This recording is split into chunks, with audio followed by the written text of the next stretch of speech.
현대 교회가 가장 크게 잃어가고 있는 것 중에 하나가 기도이고 또 기도를 통해서 경험하는 하늘의 능력입니다. 현대인들이 바쁜 일상을 살아가고 있기 때문에 시간 내기가 쉽지 않다는 것 충분히 공감할 수 있는 일입니다. 특히 사회에 첫 발을 내딛거나 한창 직장에서 자리를 잡아가고 있는 중에 있는 분들은 더더욱 시간을 내고 에너지를 투자하고 쉽지가 않아요. 게다가 요즘은 나라가 어수선하다 보니까 그 결과로 또 경제도 어디로 갈지 갈피를 도무지 잡지 못하고, 이전에 좀 먹고 살만하다 하던 분들도 참 살기 어렵습니다. 삶이 팍팍합니다. 이런 상황입니다. 따라서 시간과 에너지를 내기에는 요즘 너무 삶이 바쁘고 어렵습니다. 여러분, 아무리 바쁘고 아무리 삶이 어렵고 팍팍하다 해도 이런 상황이라도 우리가 결코 양보해서는 안 되는 시간이 있습니다. 그것이 무엇인가? 바로 하늘 아버지께 무릎으로 나아가는 시간입니다. 하늘 아버지 앞에, 자비하신 보좌 앞에 기도로 나아가는 시간이야말로 하나님 아버지와 사귐을 가지는 축복의 시간이고 영광의 시간입니다. 그리고 하늘의 불을 이 땅으로 가져올 수 있는 능력의 시간입니다. 성도는 기도를 통해서 성도다워지고 교회는 기도를 통해서 교회다워지는 거예요. 그래서 무엇보다도 우리 한국 교회가, 그리고 또 우리 민들레 교회가 시급하게 중요하게 회복해야 할 것이 무엇이냐? 바로 기도라는 사실을 여러분 오늘 강조하고 싶습니다. 오늘은 여러분과 함께 기도로 삶의 문을 열었고 또 기도로 삶을 세워나가고 지켜나갔던 사람들 이야기를 좀 보려고 합니다. 부부 이야기입니다. 이삭과 리브가 이 두 부부의 이야기인데, 이들을 통해서 기도가 삶에 어떤 역할을 하는 것인가, 그리고 우리가 기도 응답에 대해 어떠한 태도를 가져야 할 것인가 함께 말씀을 통해 보도록 하겠습니다. 첫 번째로 기도가 어떤 역할을 하는가 한번 따라 합시다. 기도는 인생의 문을 여는 열쇠입니다. 여러분, 기도는 인생의 문을 열어주는 열쇠와도 같다는 사실을 절대로 잊지 마십시오. 기도할 때 인생의 문이 열립니다. 이제 아브라함의 시대는 막을 내리고 바야흐로 이삭 시대의 막이 올라갔습니다. 그렇다면 이삭에게 주어진 도리는 그 아버지 아브라함처럼 하나님 백성의 조상 중 하나로서 믿음의 대를 잘 이어가는 거예요. 믿음의 대를. 이렇게 해야만 하는 중요한 이유가 있습니다. 하나님이 아브라함을 하나님 백성의 시조로, 믿음의 조상으로 부르실 때에 그에게 주신 두 가지 약속이 있어요. 구약 전체를 흐르고 있는 축복의 물줄기들인데 그게 뭐냐? 따라합시다. 자손과 땅입니다. 자손과 땅이라는 약속을 주셨습니다. 이 땅에 대한 약속은 400년 후에나 민족으로 번성한 그 이스라엘을 통해서나 이루어지기 때문에 이삭이 직접적인 책임을 갖고 있지는 않아요. 하지만 자손을 이어가는 문제는 믿음의 조상의 한 사람으로서, 하나님 백성 조상의 한 사람으로서 이삭에게 반드시 주어져 있는 의무이고 그 도리를 반드시 해야 됩니다. 그래서 20절에서 우리가 볼 수 있는 것처럼 이삭은 40세에 리브가를 아내로 맞아들여가지고 이제 믿음의 대를 이어가려고 하는 것입니다. 새로운 시대를 열어가려고 하는 것입니다. 자, 그런데 하필 바로 이 부분에서 예기치 못했던, 시작부터 삶의 문이 닫혀버리는 사태가 이삭에게 벌어지고 있습니다. 자, 21절 머리 부분 같이 읽어볼까요? 시작. 이삭이 그의 아내가 임신하지 못함으로, 거기까지만 볼게요. 자, 이삭의 아내 리브가에게 어떤 일이 일어났습니까? 임신이 안 돼요, 임신이. 여러분께서 눈을 좀 돌려가지고 26절 끝부분으로 가서 보시면 리브가가 그들 에서와 야곱을 낳을 때가 몇 살이라 그럽니까? 60.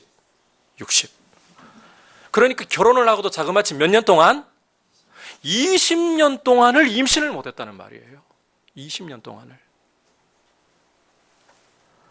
결혼한 지 20년이 지나도록 자손을 이어갈 수가 없는, 다시 말해서 하나님의 복을 이어갈 수 없는 이런 기가 막힌 사태를 맞고 있는 게 이삭의 형편이었다는 겁니다. 아예 시작부터 삶의 문이 꽁꽁 닫힌 채로 출발하는 거예요. 혹시 여러분 가운데 나는 시작부터 애초부터 되는 일이 없어 이런 생각하고 계시는 분들이 있습니까? 이삭도 그랬습니다. 사실 이삭이라는 사람은 어머니 뱃속, 아니 그 전부터 하나님께서 복을 주시기로 이미 선언하신 사람이에요. 그런데 왜 이런 기가 막힌 일이 삶을 가로막고 있는 걸까요? 남들은 앞에 닫혀 있던 문도 열리는 판국에 왜 이삭은, 아니 왜 나는 내 앞에 열려있던 문조차도 닫혀버리는, 삶의 문이 닫혀있는 이런 기가 막히는 일들을 경험해야 되는 걸까요? 여러분, 이삭에게로 다시 좀 시선을 돌려서 회개하지 않은 죄가 있기 때문에 문제가 생기기만 하면 무조건 죄 때문이야 이렇게 생각하는 경우들이 종종 있어요. 그런데 성경은 의인도 고난을 만나고 문제를 만날 수 있다고 분명히 말씀하고 있습니다. 여기 이삭도 죄 때문에 이런 문제를 겪고 있는 것이 아닙니다. 자, 그렇다면 왜 하나님 백성의 대를 이어가야 할 이 조상으로 세워진 이삭이 그것도 20년 동안을 대를 잊지 못하는 이런 비참함을 겪고 있는 것인가? 자, 21절 이어지는 부분에서 그 이유를 우리가 엿볼 수가 있습니다. 글을부터 같이 읽어보겠습니다. 시작. 그를 위하여 여호와께 간구하매 여호와께서 그의 간구를 들으셨으므로 그의 아내 리브가가 임신하였더니. 자, 함께 보신 말씀에서 그 이삭이 마침내 아이를 갖게 되죠. 그때가 언제입니까? 여호와께 어떻게 할 때? 간구할 때. 이삭이 하나님께 기도할 때에 하나님이 자손의 복을, 하나님의 복을 이어갈 수 있는 문을 열어주셨습니다. 자, 그런데 우리가 여기에서 질문을 하나 좀 던져볼 필요가 있어요. 여러분, 이 자손에 대한 것은 이미 하나님께서 이삭에게 확실하게 주시기로 약속하신 부분이잖아요. 줄 수도 있고 아닐 수도 있다 이렇게 말씀하신 적 있나요? 아브라함부터 말씀하신 게 이삭에게서 나는 자라야 아브라함 너의 자손이다. 하나님 백성의 대를 이어간다 그러셨거든요. 그러니까 이 하나님 백성을 이어가는 이 일은 이삭을 통해서 반드시 이루어져야 되는 거예요. 이게 하나님 약속이에요. 그렇다면 어차피 하나님이 반드시 이루실 일인데 그냥 기도하지 않아도 이루어주시면 되는 거 아닌가요? 이게 우리의 생각이고 우리의 논리일 때가 많아요. 근데 여러분, 이러한 논리는 굉장히 논리적인 것처럼 보이지만 사실은 성경적이 아닙니다. 자, 이걸 역으로 좀 뒤집어가지고 생각을 해보면 쉽게 다가와요. 기도를 하지 않았는데도 리브가가 그냥 순풍순풍 아이를 잘 낳아요. 이럴 경우에 이삭과 리브가가 과연 어떤 생각을 가지겠습니까? 여러분이 이삭이다, 여러분이 리브가다, 어떤 생각 가지시겠어요? 말은 하나님의 은혜라고 할 수 있어요. 그 정도 격식도 못 갖추면 기본도 못하는 거잖아요. 근데 여러분, 실제 가슴 깊이, 뼛속까지 깊이 과연 하나님의 은혜라고 진짜 고백할 수 있습니까? 죄성을 가지고 있는 인간은 그냥 원래 그러는 줄, 소위 내 운빨이 남들보다 더 좋아가지고 그런 줄로 착각을 하고 하나님 은혜 망각합니다. 그리고 우리가 24장을 통해서도 보았었는데 이 리브가가 어떤 여인이었습니까? 낙타 10마리 물 먹이는 모습 보니까 어땠어요? 그 당시 기준으로 보면 아이를 순풍순풍 잘 낳을 수 있는 정말 강인한 체력과 조건을 다 갖추고 있는 여인이었잖아요. 자, 그런데 하나님께서 20년 동안을 이삭과 리브가가 아무리 노력을 해도, 아무리 애를 써도 아이를 임신을 못해요. 그런데 기도할 때에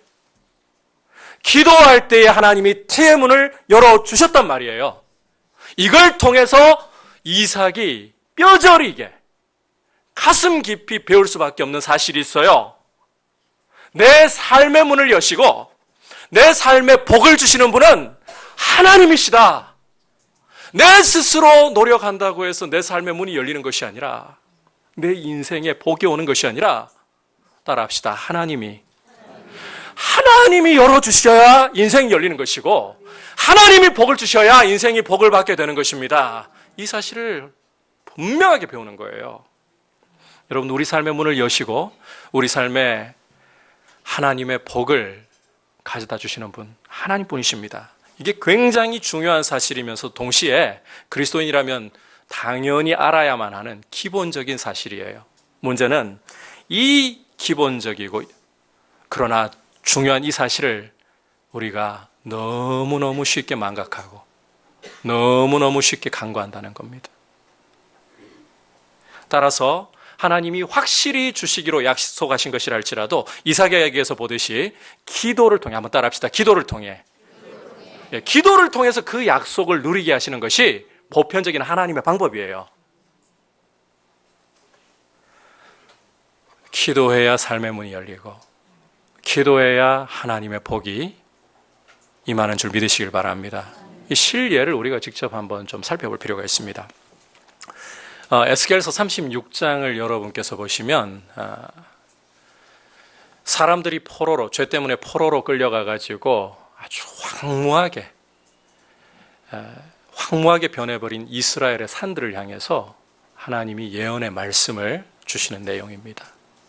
산들을 가리켜서, 이스라엘 산들을 가리켜서, 산들아, 때가 이르면 너의 위에 사람들과 짐승들이 가득 차게 될 것이고 너의 위에 성읍을 건축하는 일들이 일어날 것이다. 무슨 말입니까? 죄로 인해서 포로로 끌려간 이스라엘이 회복되어서 돌아온다. 포로 회복이 일어난다라고 말씀하시는 내용이죠. 근데 여러분, 이 포로 회복이 일어나는 것이 에스겔 36장을 읽어보면 이스라엘이 그럴 만한 조건을 갖췄기 때문에 일어나는 게 아니에요. 이스라엘은 가는 곳마다 죄 때문에 이방인들에게 얼마나 욕을 먹고 하나님의 이름을 땅에 떨어지도록 이방인들에게 짓밟히도록 만들었는지 몰라요. 그러니까 하나님께서 너희 때문에 이방인들 가운데 짓밟혀버린 내 이름을 내가 아낀다. 당신의 이름을 위해서 반드시 이스라엘의 포로를 회복시키시고 당신의 명예를 세우시겠다는 거예요. 따라서 포로에서 돌아오고 회복이 되는 것은 이스라엘의 조건이 아니라 하나님의 의지천명이고 하나님이 반드시 이루실 약속이라는 겁니다.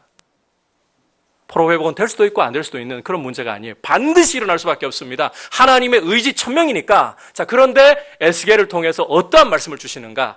우리 함께 에스겔 36장 37절을 보도록 하겠습니다. 시작.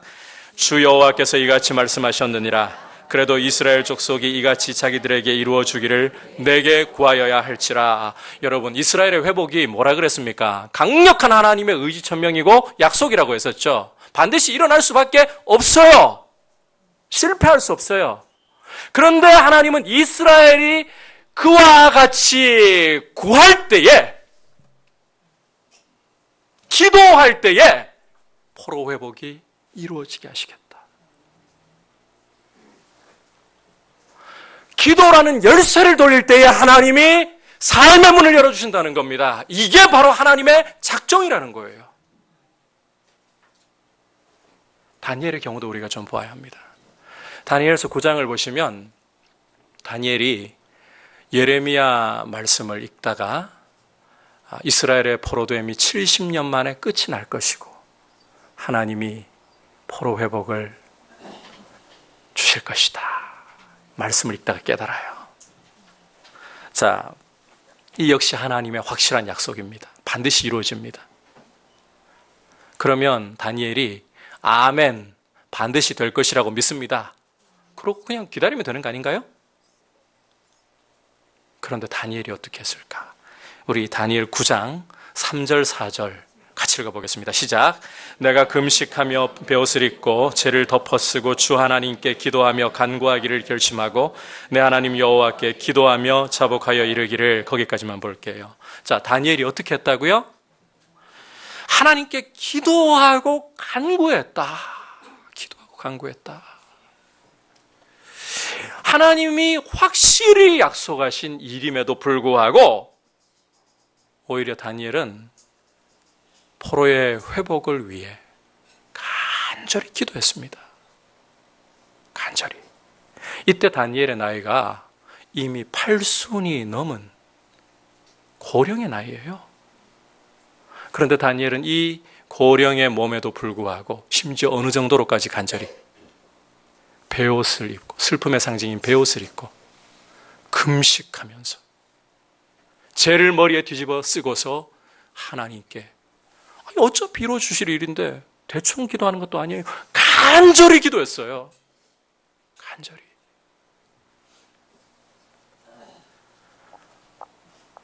하나님이 기도를 통해 삶의 문을 열어주시기로 작정하신 것이기 때문입니다. 여러분, 이 비밀을 우리가 잃어버리면 안 돼요.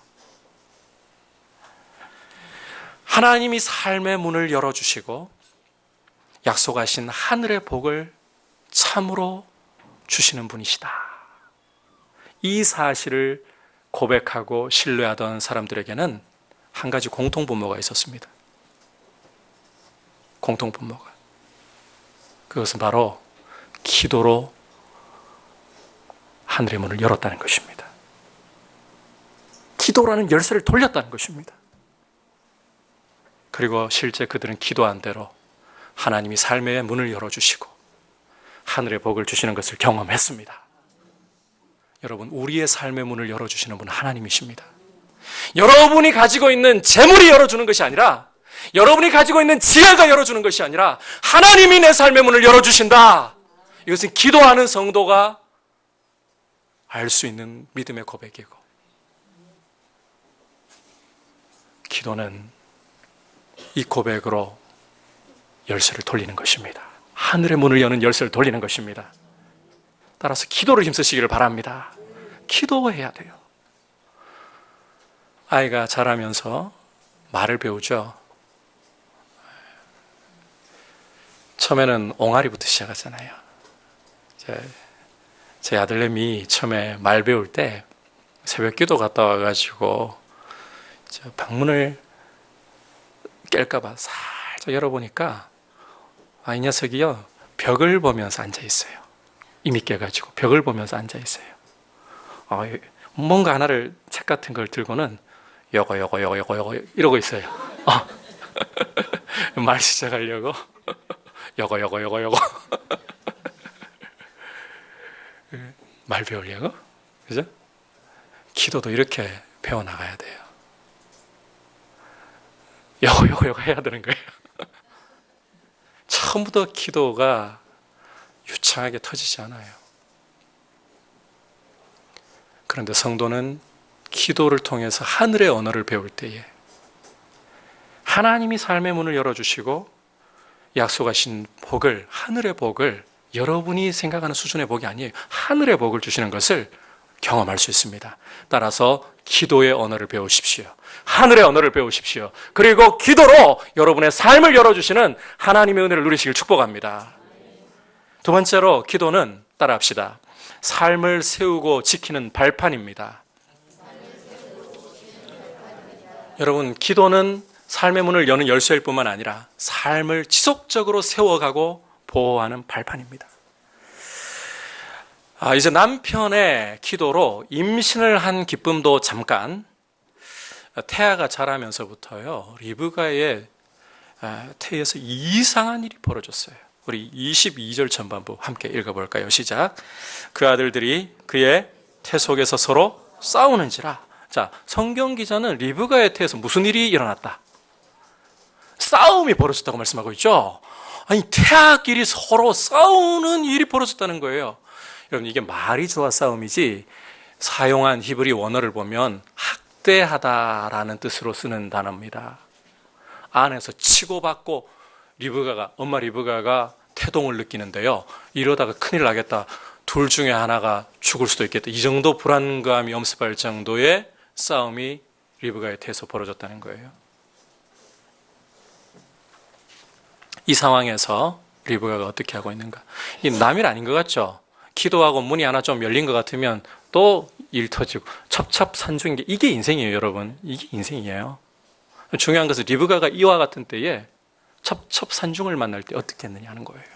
우리 22절 후반부 그가부터 같이 읽어보겠습니다. 시작. 그가 이르되 이럴 경우에는 내가 어찌할꼬 하고 가서 여호와께 묻자온대. 자, 우리말 구분이 좀 애매하긴 한데요. 여기 그는 이삭이 아니고 리브가입니다. 리브가. 리브가는 자기의 태중에 일어나는 아주 이상한 이 일을 두고 처음에는 내가 이 일을 어찌해야 되는가 아주 심각한 고민에 빠졌어요. 이 둘이 느껴봐도 이게 하나가 아니에요. 심각하게 싸우는데 이러다가 진짜 큰일 나는 거 아닌가. 하나님 기도로 이 자손의 복을 이제 주시는데 이 태에서 하나라도 죽어나오면 어떻게 되는 거예요? 이 고민에 빠져서 내가 어찌할까 고민할 수밖에 없었습니다. 그런데 중요한 것은 리브가가 이 고민을 계속 고민으로 이어가지 않았다는 거예요. 어떻게 했습니까? 자신의 고민을 기도로 바꾸었다는 거예요. 자, 그리고 이어지는 23절을 보시면 여러분 알 수 있지만 리브가의 기도가 어떻게 됩니까? 응답을 받고 있어요. 이삭이야 믿음의 조상 중 한 사람이니까 당연히 기도하면 응답받겠지. 아니요. 리브가도 동일하게 염려를 기도로 바꿀 때 하나님의 응답이 오고 있어요. 그리고 이 응답 때문에 보시면 아이를 낳고 자라는 것까지 평안하게 삶이 흘러가고 있습니다.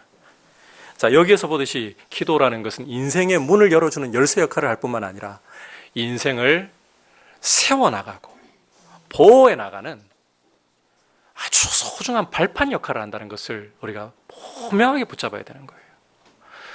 여러분, 인생의 문제가 첩첩산중과 같이 여러분 앞에 쌓여 있습니까? 기도로 뚫어야 되는 거예요. 기도로 하나님이 문제를 뚫게 하시는 것을 경험하셔야 돼요. 기도로 하나님을 의지하고 하나님 앞에 나아갈 때에 하나님이 우리 삶을 책임져 주시고 보호하시는 거 분명히 경험할 수가 있습니다. 별로 아닌 것 같아요? 기도해봐야 알지.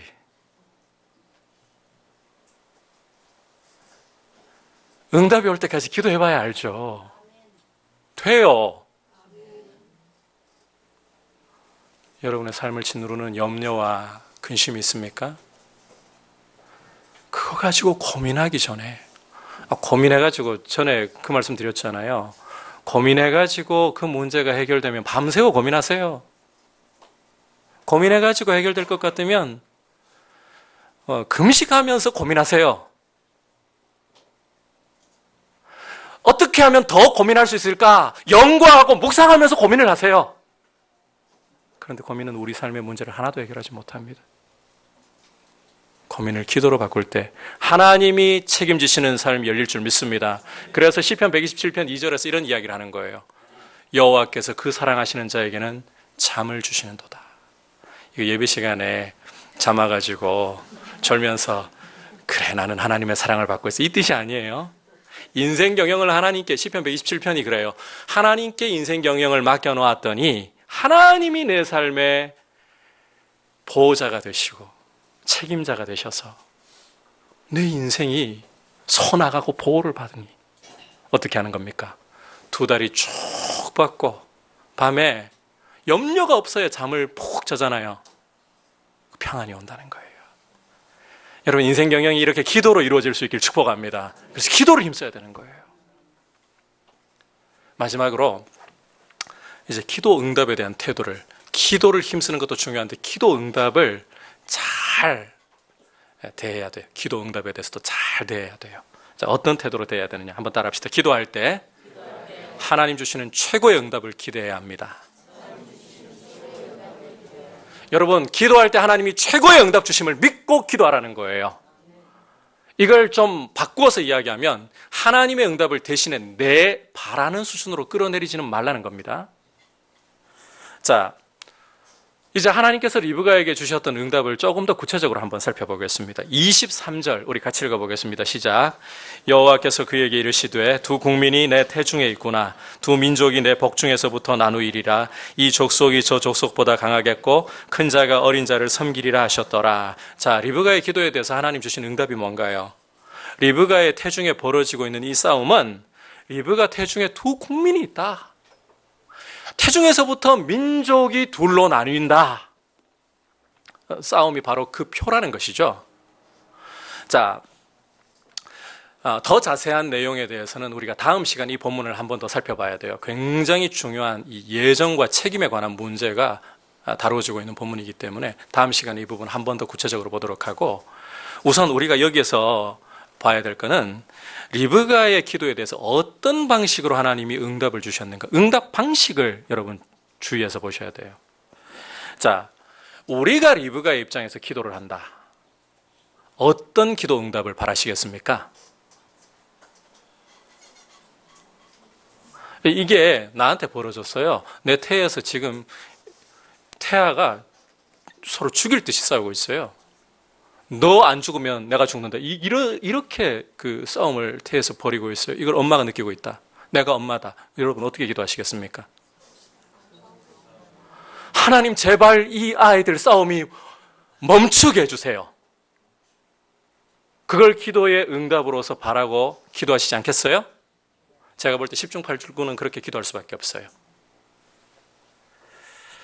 그런데 하나님이 리브가에게 주신 응답을 잘 보시면 그 응답이 싸움이 멈추는 것으로 오는 게 아니라 어떻게? 왜 싸우는지 이유를 응답으로 주셨어요. 이걸 보면 우리가 하나님께 기대하는 응답과 하나님이 우리에게 주시려고 하는 응답은 차이가 날 수 있다는 거 여러분 이해하시겠죠? 실제 그렇게 차이가 많이 날 수 있어요. 하나님의 응답과 우리의 기대 사이에 이 엇박자가 생기는 일들이 자주 일어난단 말이에요. 이 때문에라도 기도 응답에 대해서 우리가 가지고 있는 오류를 좀 짚고 갈 필요가 있습니다. 세 가지를 좀 말씀드리려고 해요. 첫 번째 기도 응답에 대한 오류. 이렇게 생각하는, 확신을 가지는 분들이 있어요. 남들의 기도는 다 응답해 주시는데 내 기도만큼은 응답하시지 않을 거야. 태연하게 저를 지금 바라보고 계시는데, 제가 성도님들을 만나보고 이야기를 나누거나 하다 보면 간혹 진짜 그런 확신이 들어있는 분이 있어요. 남들 기도는 다 들어주시는데 하나님 내 기도는 들어주시지 않을 거예요. 굳건한 확신을 갖고 있어요. 굳건한 확신을.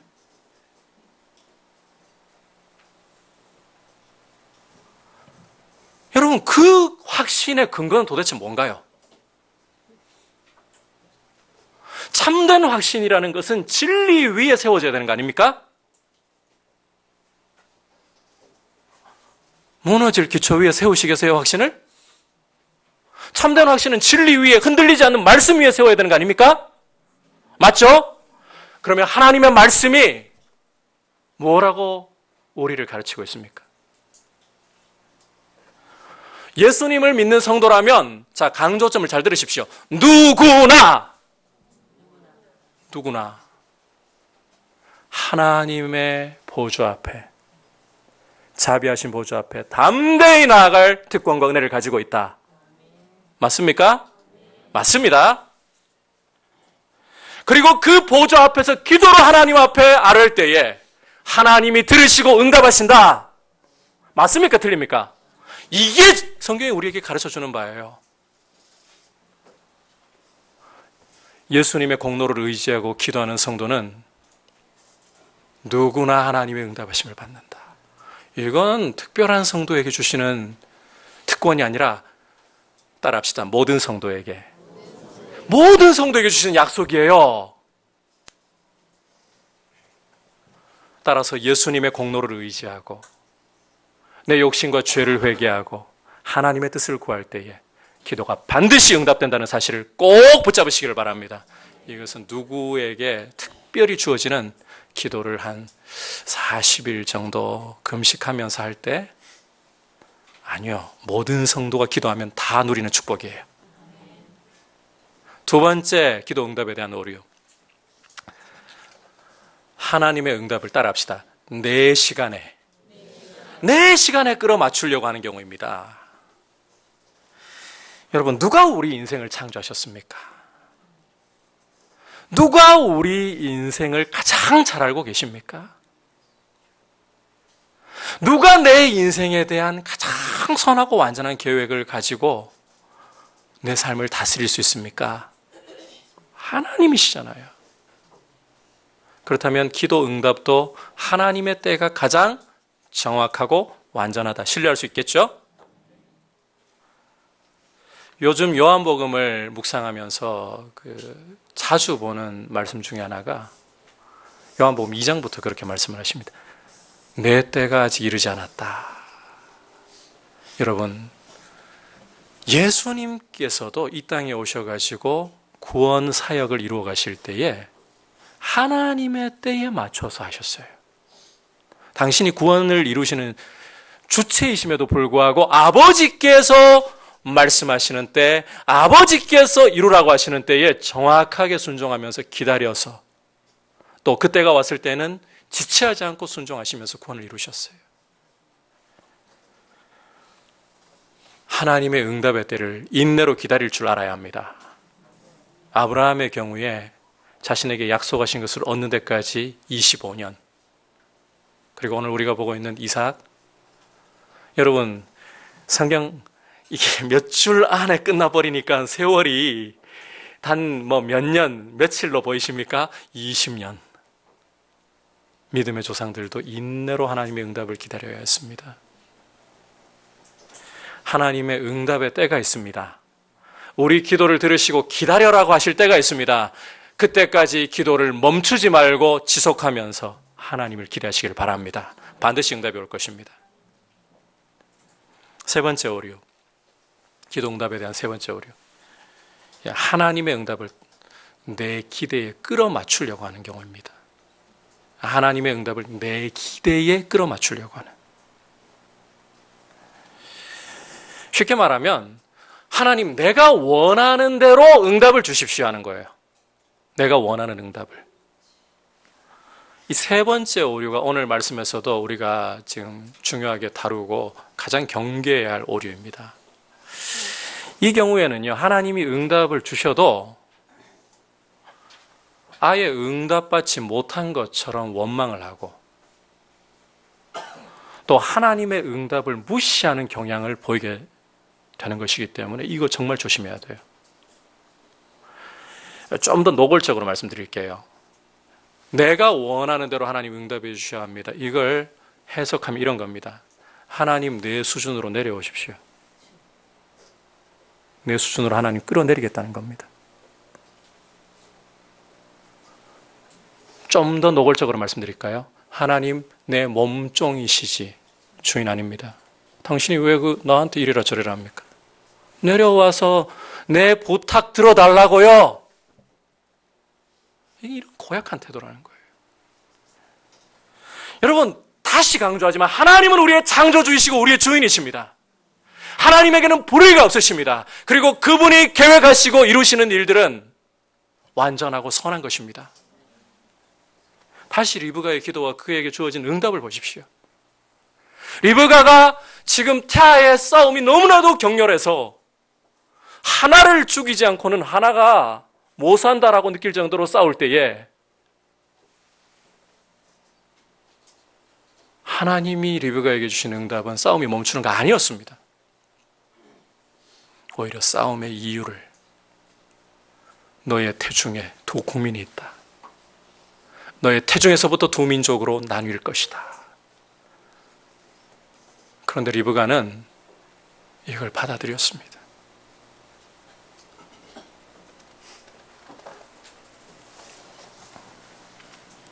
우리도 따라서 하나님이 기도의 응답을 주실 때 이런 태도로 수용을 해야 돼요.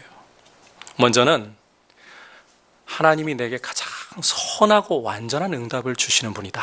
신뢰를 가져야 돼요. 여러분, 하나님은 내게 가장 선하고 완전한 최고의 응답을 주시는 분이시다. 이 신뢰함으로 기도를 드리시길 바랍니다. 최고의 것이 아니면 안 주십니다. 이 신뢰 위에다가 이렇게 하나님께 말씀을 드리십시오. 올려주시겠어요? 같이 한번 읽어볼까요? 시작. 아버지께서 지금 이 상황을 통해 제게 말씀하시고 가르치시려는 것이 무엇입니까? 제가 듣고 주시는 응답대로 순종하겠습니다. 가장 선하고 완전한 응답을 주시는 하나님 아버지를 제가 신뢰하고 사랑합니다. 여러분, 우리에게 일어난 사건들을 통해 우리 삶에 우리가 바라지 않던 고난이 일어난 것을 통해서 이 고난 때문에 기도하십니까? 그럴 때에 그냥 고난을 없애달라고 구하시기보다 무엇을 구해야 되느냐? 이 고난을 통해 저한테 무엇을 말씀하려고 하십니까? 제가 배워야 할 일이 무엇입니까? 여러분, 그리고 하나님 앞에 순종을 하려고 해야 되는데 이게 아니라 내가 바라는 응답을 자꾸만 가져오려고 하니까 하나님을 내 몸종으로 낮춰버리니까 믿음이 자랄 턱이 있나요? 기도는 많이 하는데 기도의 시간은 늘어가고 있는데 믿음이 자라는 게 아니라 자아가 강화되고 있는 거예요. 철야 기도를 하는데 금식 기도를 하는데 얼마나 자아가 강화되어 있는지 하나님의 약속은 안중에 없어요. 내가 바라는 거 그게 이루어지면 응답인 줄 알아요. 믿음이 안 자라고 있는 거예요. 우리 한국교회가 이런 모습 때문에 크게 많이 실패해왔어요. 여러분, 하나님은 우리를 위해서 독생자도 아끼지 않고 십자가에 대신 내어주신 분이십니다. 그 정도로 저 여러분을 사랑하십니다. 아들을 주신 것보다 더 큰 사랑의 증거가 있나요? 하나님이 무엇을 더 주셔야 여러분 사랑한다는 증거를 얻겠습니까? 독생자 아끼지 않고 저와 여러분을 위해 내어주신 분이십니다. 무엇이 더 큰 사랑의 증거란 말입니까? 하나님 정말 우리를 사랑하십니다. 그 사랑으로 오늘도 우리를 보좌 앞으로 초대하고 계십니다. 그리고 자비하신 보좌 앞에 예수님의 이름으로 간구할 때에 최고의 응답, 여러분 최고의 응답입니다. 하나님을 몸종으로 부리려고 하는 사람들은 하나님의 응답을 주셔도 거절한다 그랬습니다. 나하고 안 맞으면 거절해요. 그런데 나한테 오는 하나님의 응답이 최고의 응답이고 나를 믿음으로 연단합니다. 주님의 형상으로 바꿔갑니다. 이 응답의 기쁨과 이 응답을 통해 믿음으로 빚어져가는 귀한 성도님들 되시길 축복합니다. 하나님께 기도할 때마다 최고의 응답을 기대하십시오. 최고 아니면 안 주시지 않아. 때로는 내가 기도할 때에 그 응답으로 아니 이 고난을 풀어달라고, 주님 물질의 문제 풀어달라고 했더니 자식의 문제가 더해져요. 아니 문을 열어달라고 했더니 문이 더 겹겹으로 닫혀버린 것 같아요. 응답이 아닐 것 같습니까? 아니요. 그걸 통해 우리를 인내하도록 가르치시면 그 인내를 배우는 게 우리에게 주시는 응답이에요. 그래야 그리스도를 닮아가니까. 그래야 하나님을 이용하는 자가 아니라 몸종 부리듯이 부리는 자가 아니라 하나님을 하나님들에게 높이는 사람이 될 수 있으니까. 그런 준비된 사람, 기도로 하나님의 마음을 품고 하나님을 닮아가는 성도에게는 예수의 이름으로 명령만 해도 귀신이 떠나가는 역사 따라옵니다. 저주가 풀어지는 역사가 일어납니다.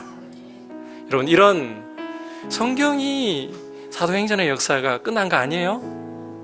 오늘도 우리 가운데 일어날 줄 믿습니다. 이런 기도의 역사를 경험하는 이 신나잖아요. 이게 믿음이잖아요. 이게 교회의 영광이잖아요. 하늘의 복을, 하늘의 불을 이 땅에 끌어내리는 기도의 사람들 되시길 축복합니다. 종교개혁자 루터는 나는 너무 바빠서 더 기도하지 않을 수 없다고 했습니다. 스코틀랜드의 개혁자였던 존 낙스는 기도하는 한 사람이 기도하지 않는 한 민족보다도 더 위대하다라고 말했습니다. 존 낙스와 스코틀랜드 교회를 강력하게 박해했던 메리 여왕은 죽기 전에 이렇게 실토하지 않을 수 없었습니다. 나는 100만의 군대보다도 기도하는 존 낙스 한 사람이 더 두렵다. 그리고 성경은 우리에게 이렇게 말씀합니다. 엘리야는 우리와 성정이 같은 사람이로되 똑같아요. 그런데 그가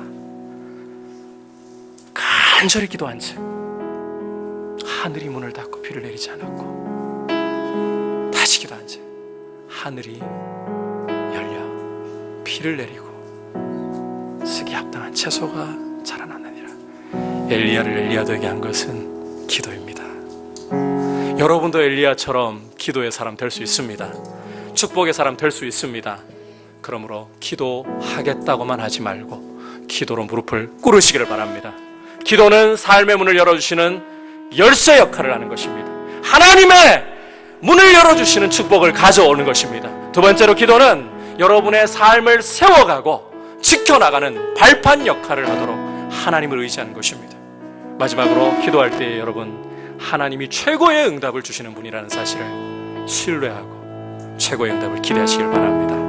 우리 같이 주님 앞에 고백하며 나가겠습니다. 우리 함께 기도해.